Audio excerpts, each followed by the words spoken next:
Allocution du ministre des Affaires étrangères de la Fédération de Russie, Sergueï Lavrov, après le dépôt de fleurs aux plaques commémoratives dans le bâtiment du ministère des Affaires étrangères de Russie à l'occasion de la Journée du travailleur diplomatique, Moscou, 10 février 2025. Chers collègues, chers amis, aujourd'hui, comme le veut la tradition, nous rendons hommage à nos prédécesseurs, à ceux qui, travaillant au sein du Commissariat du peuple aux affaires étrangères, sont partis au front pour combattre l'ennemi, ainsi qu'à ceux qui ont œuvré à l'arrière, créant les conditions nécessaires au succès de la coalition anti-hitlérienne. À nos côtés, nos collègues du commerce extérieur se sont également battus et ont travaillé. Nous honorons la mémoire de nos camarades qui ont donné leur vie dans l'exercice de leurs fonctions en accomplissant les missions confiées par la patrie, ainsi que celles de ceux qui ont été victimes des répressions politiques. Je tiens aujourd'hui à saluer la participation, pour la 3e fois consécutive à cette cérémonie, de nos amis des ambassades des pays de la CEI, de nos autres alliés proches, ainsi que des dirigeants des structures exécutives des organisations d'intégration dans l'espace de la CEI. Notre mission commune est de préserver la mémoire historique et d'empêcher toute tentative de réécriture de l'histoire de cette guerre. Le poids principal de la victoire a reposé sur les peuples de l'Union soviétique. Ces jours-ci, nous nous réunissons de la même manière que nos dirigeants seront ensemble lors du défilé de la victoire, le 9 mai, pour célébrer le 80e anniversaire de la victoire du peuple soviétique dans la Grande Guerre patriotique. Tout comme il y a 80 ans, lorsqu'Hitler a rallié pratiquement toute l'Europe et envoyé les armées des pays conquis contre l'Union soviétique dans l'objectif de la vaincre et de l'empêcher de se développer. Aujourd'hui encore, comme vous le savez, nous œuvrons à la reconnaissance des actes des nazis comme un génocide des peuples de l'Union soviétique. Mais nous avons tenu bon, comme nous l'avons toujours fait, et nous continuerons à tenir et à vaincre. Aujourd'hui, tout comme il y a 80 ans, presque toute l'Europe s'est de nouveau unie et proclame la nécessité d'infliger à la Fédération de Russie une défaite stratégique par le biais du régime de Kiev. Et cela se déroule une fois encore sous des bannières et des symboles nazis. Notre devoir sacré est de tout mettre en œuvre pour que les objectifs de l'opération militaire spéciale soient pleinement atteints, conformément aux instructions du président de la Fédération de Russie, Vladimir Poutine, et comme le font chaque jour nos héros sur les fronts de cette opération. Je suis heureux de constater que l'ensemble du personnel de notre ministère, le personnel de l'UPDK, Direction des services pour le corps diplomatique, le Conseil des vétérans et le Conseil des jeunes diplomates contribuent et participent au soutien national de cette opération militaire spéciale. Cela inclut des visites dans les zones où elle est menée, la livraison d'aide humanitaire et d'autres fournitures essentielles qui améliorent la vie de nos combattants, les aidant ainsi à faire preuve de courage et d'héroïsme dans la lutte contre l'ennemi. De la même manière que nos diplomates, pendant la Seconde Guerre mondiale et la Grande Guerre patriotique, ont travaillé à la création de la coalition anti-hitlérienne et ont activement participé aux réunions des puissances victorieuses pour préparer la fondation de l'Organisation des Nations Unies, nous vivons aujourd'hui une période tout aussi décisive et charnière de l'histoire. Une période où la coalition des pays de la majorité mondiale ne veut plus vivre dans un monde où les principes de la Charte des Nations Unies ne sont pas respectés, en particulier celui de l'égalité souveraine des États et de la non-ingérence dans leurs affaires intérieures. Au lieu de cela, la majorité mondiale se voit imposer des règles censées régir l'ordre mondial. Mais la prise de conscience que ce système est injuste et ne correspond pas aux intérêts de l'immense majorité des peuples du monde grandit rapidement.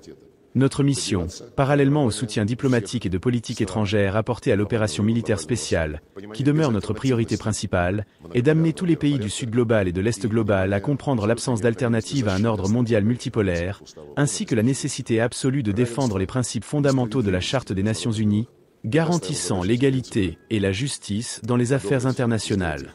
À l'époque, la mission consistait à faire adopter ces principes et à les ériger en documents clés du droit international. Aujourd'hui, notre tâche est de défendre ce document. Mais le plus important est de veiller à ce que ces nobles principes soient effectivement appliqués. Ce ne sera pas facile, car l'Occident ne veut aucune égalité. Depuis plus de 5 siècles, il est habitué à commander et à diriger. Les échecs et les erreurs que nous avons observés dans sa politique étrangère et ses aventures militaires au cours des 40 à 50 dernières années ne lui ont rien appris. Une fois de plus, il rêve d'imposer quelque part une victoire écrasante, comme il ne cesse de le proclamer. Aujourd'hui, tout comme pendant la Grande Guerre patriotique, il est essentiel pour nous de faire preuve de fermeté et de fidélité aux idéaux de notre patrie, à son histoire et à l'héritage de nos illustres ancêtres, tout en restant attaché aux principes de la Charte des Nations Unies. Le monde deviendra plus démocratique et multipolaire, et l'issue de cette évolution dépendra en grande partie de notre travail, de notre coopération avec nos alliés, nos partenaires stratégiques et ceux qui partagent notre vision. C'est en avançant ensemble que nous parviendrons à faire comprendre à nos voisins occidentaux qu'il n'existe pas d'alternative à cette approche honnête et équilibrée des relations internationales. Je tiens à adresser des paroles de reconnaissance particulières à nos vétérans, qui continuent de transmettre leur expérience aux jeunes générations. La présence à cette cérémonie de représentants du Conseil des vétérans et du Conseil des jeunes diplomates souligne une fois de plus le lien entre les générations qui a toujours caractérisé notre ministère. Ce lien ne nous permet pas seulement de préserver avec soin l'héritage laissé par nos prédécesseurs, mais aussi de l'utiliser de manière créative et constructive. Enfin, je voudrais exprimer ma gratitude à nos amis de la garde nationale russe, Rosgvardia, qui veillent à ce que cette cérémonie conserve chaque année tout son caractère solennel.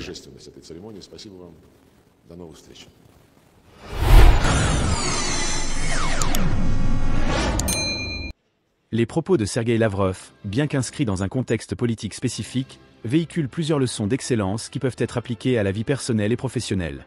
Voici les principaux enseignements que l'on peut en tirer pour progresser et aller d'excellence en excellence. 1. La persévérance face aux défis. Lavrov insiste sur la nécessité de tenir bon face aux difficultés et aux oppositions. Dans la vie personnelle et professionnelle, il est essentiel de persévérer face aux obstacles et aux échecs, de rester déterminé et d'apprendre de chaque difficulté pour progresser. Voyez chaque défi comme une opportunité de croissance et refusez d'abandonner votre vision à long terme. 2. La fidélité aux principes et aux valeurs. Il souligne l'importance de rester attaché à des principes fondamentaux, même face aux pressions extérieures. L'excellence repose sur une intégrité inébranlable et sur des valeurs claires qui guident les actions et les décisions. Définissez vos valeurs fondamentales et engagez-vous à les respecter quelles que soient les circonstances. 3. La vision stratégique et l'anticipation.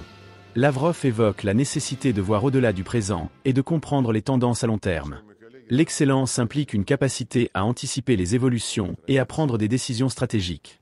Clarifiez votre avenir, planifiez vos objectifs et développez votre capacité à analyser les situations pour prendre des décisions éclairées.